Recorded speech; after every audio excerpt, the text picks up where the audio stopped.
श्रीमद् भगवद गीता के 5वें अध्याय का नाम कर्म संन्यास योग है। 5वें अध्याय कर्म संन्यास योग। अर्जुन ने भगवान श्री कृष्ण से कहा।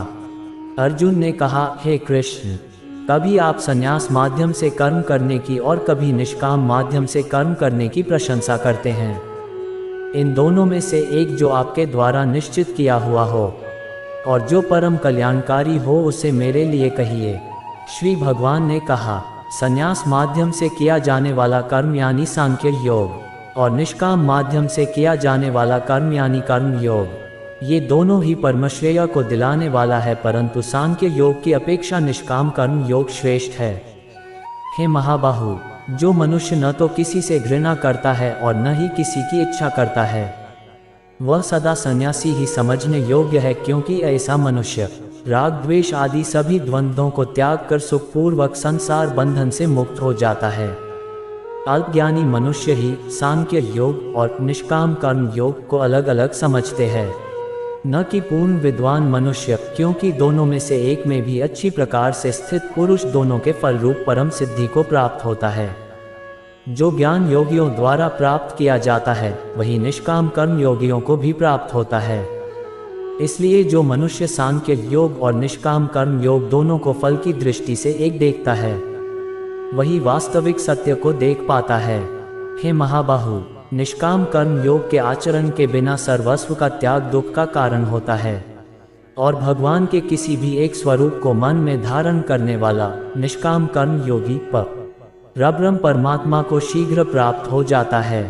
कर्म योगी इंद्रियों पर विजय प्राप्त करने वाला होता है और सभी प्राणियों की आत्मा का मूल स्रोत परमात्मा में निष्काम भाव से मन को स्थित करके कर्म करता हुआ भी कभी कर्म से लिप्त नहीं होता है।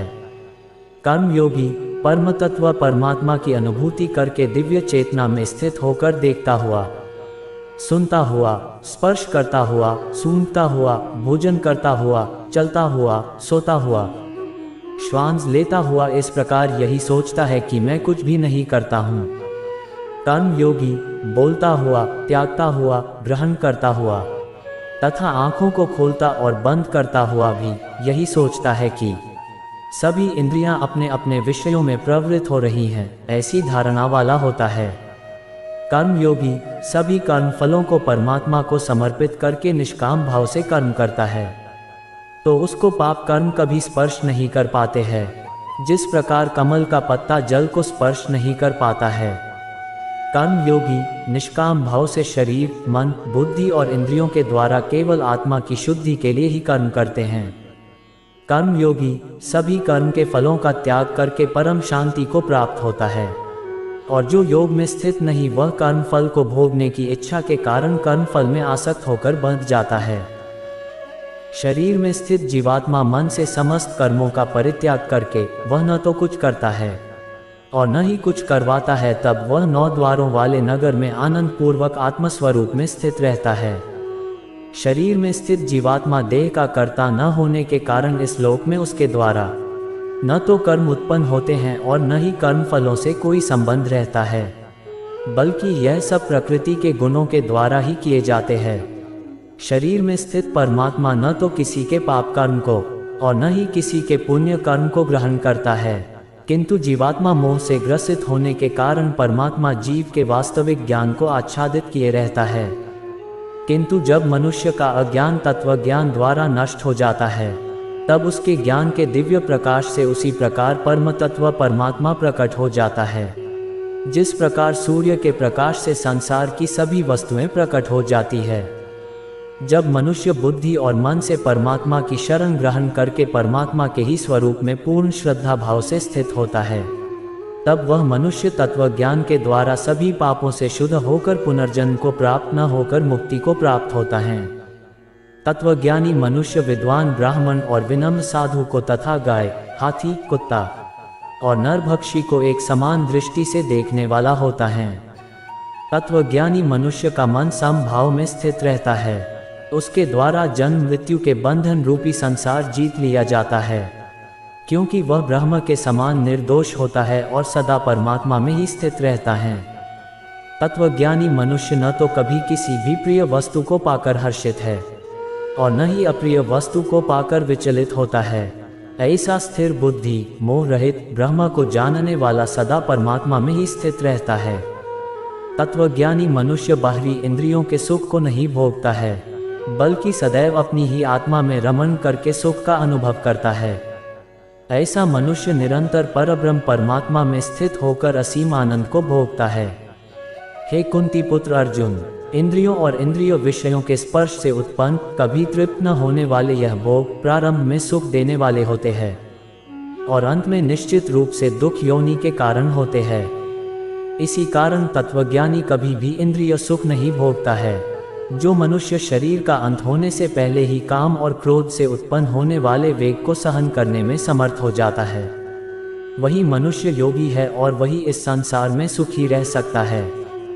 जो मनुष्य अपनी आत्मा में ही सुख चाहने वाला होता है और अपने मन को अपनी ही आत्मा में स्थिर रखने वाला होता है, जो आत्मा में ही ज्ञान प्राप्त करने वाला होता है, वही मनुष्य योगी है और वही ब्रह्म के साथ एक होकर परब्रह्म परमात्मा को प्राप्त होता है। जिनके सभी पाप और सभी प्रकार दुविधाएं ब्रह्म का स्पर्श करके मिट गई हैं, जो समस्त प्राणियों के कल्याण में लगे रहते हैं, वही ब्रह्म ज्ञानी मनुष्य मन को आत्मा में स्थित करके परम शांति स्वरूप परमात्मा को प्राप्त करके मुक्त हो जाते हैं। सभी सांसारिक इच्छाओं और क्रोध से पूर्ण रूप से मुक्त स्वरूप सिद्ध आत्मज्ञानी आत्मसंयमी योगी को सभी ओर से प्राप्त परम शांति स्वरूप परब्रह्म परमात्मा ही होता है। सभी इंद्रिय विषयों का चिंतन बाहर ही त्याग कर और आंखों की दृष्टि को भुवों के मध्य में केंद्रित करके प्राणवायु और अपान वायु की गति नासिका के अंदर और बाहर सम करके मन सहित इंद्रियों और बुद्धि को वश में करके मोक्ष के लिए तत्पर इच्छा भय और क्रोध से रहित हुआ योगी सदैव मुक्त ही रहता है। ऐसा मुक्त पुरुष मुझे सभी यज्ञों और तपस्याओं को भोगने वाला, सभी लोगों और देवताओं का परमेश्वर तथा संपूर्ण जीवों पर उपकार करने वाला परम दयालु एवं हितैषी जानकर परम शांति को प्राप्त होता है। इस प्रकार उपनिषद, ब्रह्मविद्या तथा योग शास्त्र रूप श्रीमद् भगवद गीता के श्री कृष्ण अर्जुन संवाद में कर्म सांख्य योग नाम का 5वां अध्याय संपूर्ण हुआ। 5वें अध्याय के आरंभ में अर्जुन ने भगवान से कर्मसन्यास तथा कर्मयोग इन दोनों में से कौन सा साधन निश्चित रूप से कल्याणकारी है यह जानने की प्रार्थना की। तब भगवान ने दोनों साधनों को कल्याणकारी बताया और फल में दोनों समान है, फिर भी साधन में सुगमता होने से कर्मसन्यास की अपेक्षा कर्मयोग की श्रेष्ठता सिद्ध की है।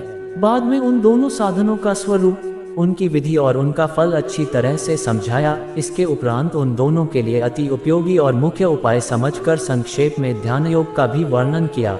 लेकिन उन दोनों में से कौन सा साधन करना यह बात अर्जुन स्पष्ट रूप से नहीं समझ पाया और ध्यान योग का अंगसहित विस्तृत वर्णन करने के लिए 6ठे अध्याय का आरंभ करते हैं। प्रथम भक्ति युक्त कर्मयोग में प्रवृत्त करने के लिए भगवान श्री कृष्ण कर्मयोग की प्रशंसा करते हैं।